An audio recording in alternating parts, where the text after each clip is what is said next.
like, I mean, I guess plain and simple, I just love New York. Like, I love where I'm from. Harlem, especially, like, you know, I'm just not ashamed to rep where I'm from. Yeah. And I never try to shy away from that because I feel like, you know, a lot of the style and hip hop was birthed in New York. Yeah. No. From Mr. East Coast, mother. Like, that record was so amazing. I appreciate it. And then you did the Plain Jane record. And you know, also, too, to add on to that, like, East Coast, that song, I created that song because I wanted to make a anthem for East Coast, like, and really like New York, like, you know, the Knicks was losing.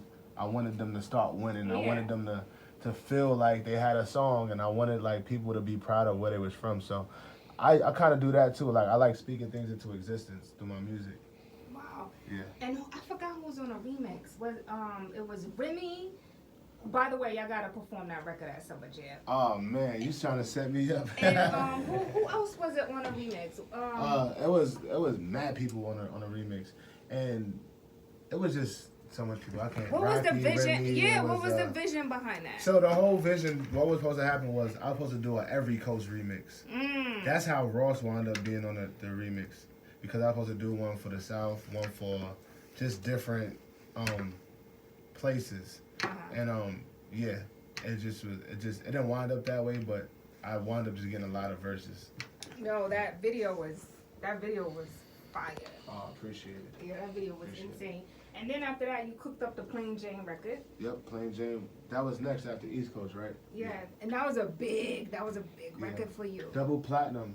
Yeah, was that you? I know you've been putting out real records up until that point, but was that the biggest for you? The biggest. It's crossover for me too. Like, Nicki got on it, and it went crazy. Like, that song was one of those songs where it was just like, and I put it out on SoundCloud too. Like, I put it out with 3 other songs, and that was just a song that everybody gravitated to.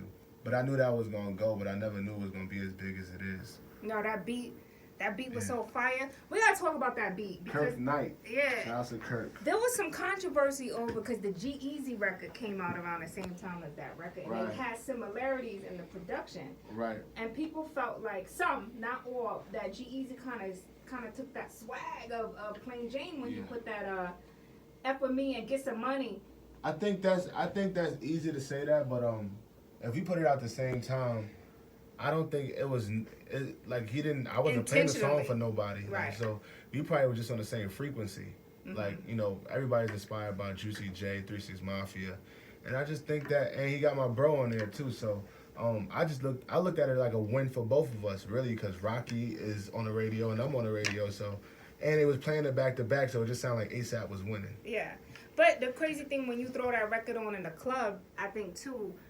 It helped G-Eazy, you know, in the hood clubs, because, you know, they play the Plain Jane, they throw on the Plain Jane, and then a lot of DJs came with the F with me and get some money. So it kind of helped, and when I would go to the crossover clubs, they kind of did the same thing. So I kind of feel like it was like maybe a win-win for both. Yeah, hell yeah. Like, I never looked at it like, you know, when people were saying that, they were like, yo, you bitch your song, just that and third. I never looked at it like that. He actually asked me to get on the remix, but I declined kindly because it was just too much people on there. Yeah. Yeah. Yeah. And then you had the Plain Jane was smoking. Exactly. Double platinum. Double platinum. And of course, we're going to be on that Summer Jam stage getting lit by yourself this year. Yeah, by myself. Do you got any surprises lined up you want to tell us, or no, what? No, it wouldn't be a surprise. It wouldn't be a surprise.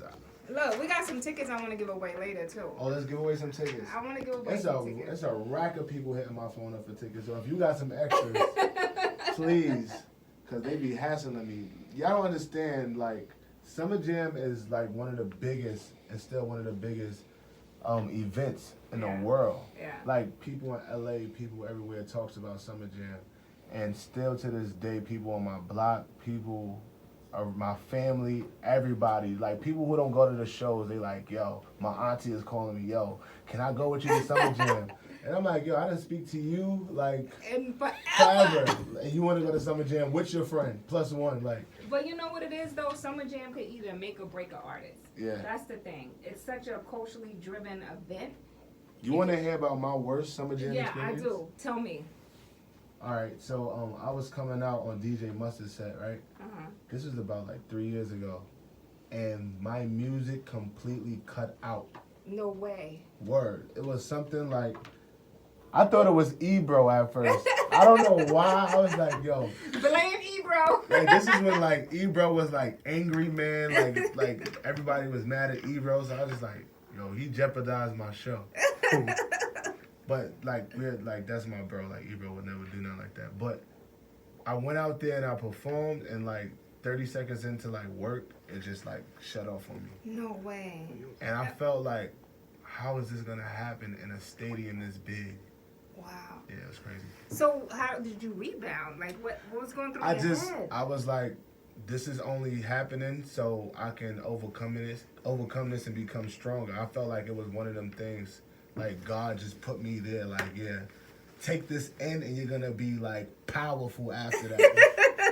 And that's how I felt too, because it was just like, I just kept my energy up. I'm like, I'm waving the mic to show people it ain't working. And I'm like, yo, I can't. And then the music turned back on, but it was like, you know, it kind of messed everybody's groove up. But, good thing that my songs is very chantable. Yeah, people started singing that. Yeah. ASAP Ferg is here, everybody. And of course, he's going to be on that Summer Jam stage. We got some tickets coming up. You want to stick around for a little bit? Yeah, I'm chilling. Because we got to get into your new joint. Yeah, So Harlem Anthem. Can we get into Harlem? Wait, I don't want to get to Harlem Anthem yet. No, Trendz, I want you to do a mob set. Like, can we get some? Yeah, can we get some 12V? Can we we gotta get some Rocky, some testing. We got any testing? Some new joints? Oh, you could do that too. All right, ASAP Ferg is here, everybody. It's Hot 97. Yeah, let's do it. You wasn't there that year? That was my first Summer Jam. I was so behind the scenes that I wasn't even like. What year was that? Attention. What year was that? 2014, 15. This song is gonna go crazy. Like, this is a good performance song. It's that East Coast motherfucker.